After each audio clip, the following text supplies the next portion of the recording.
Alright, so basically I've applied some of this Clairol Pure White 40 on here. It's 10:12 a.m. It's got to be in direct sunlight because the UV rays help undo the ironically what's sun damage or on the plastic. The problem with this is it's actually gray track, so you can't leave it on too long or it actually makes the color messed up. So I'm going to try this for the afternoon, all day in the sun from 10 to 6 and see what happens.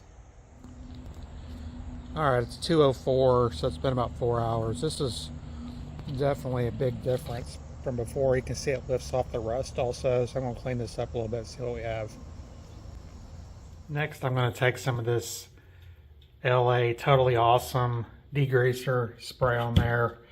Got this at the Dollar Tree, so just let that soak in for just a second, and then it'll rub off any of the oil or grease that was on there prior to the treatment. All right, scrub that off.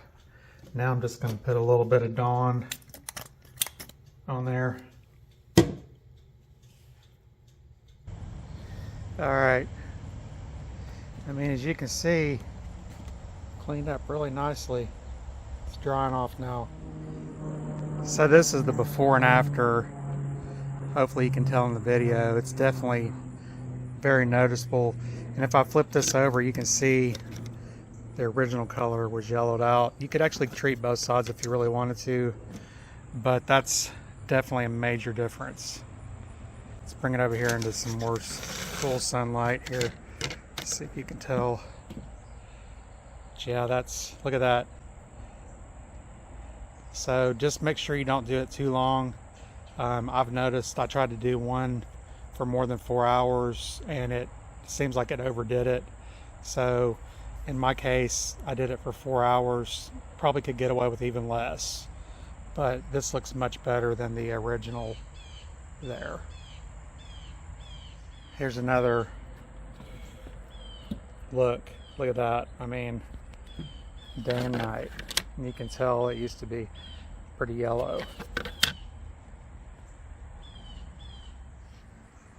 Just for the heck of it, I'm going to try the 30, which is 9%. It's a little bit less percentage of peroxide, and see how this one turns out. All right, here we go on the final. It's about a little after 7. We're running out of daylight, so we're going to pull this out. This was using with a 9% 30 peroxide. Alright, so here's the second one I did. Now, it's a little hard to tell with the video, but you should be able to tell this is still a little bit darker. So I think I'm going to go ahead and recommend using the 40 instead of the 30, unless you're concerned with over bleaching the track. But either way, you can tell a huge difference. And just in general, it looks much better.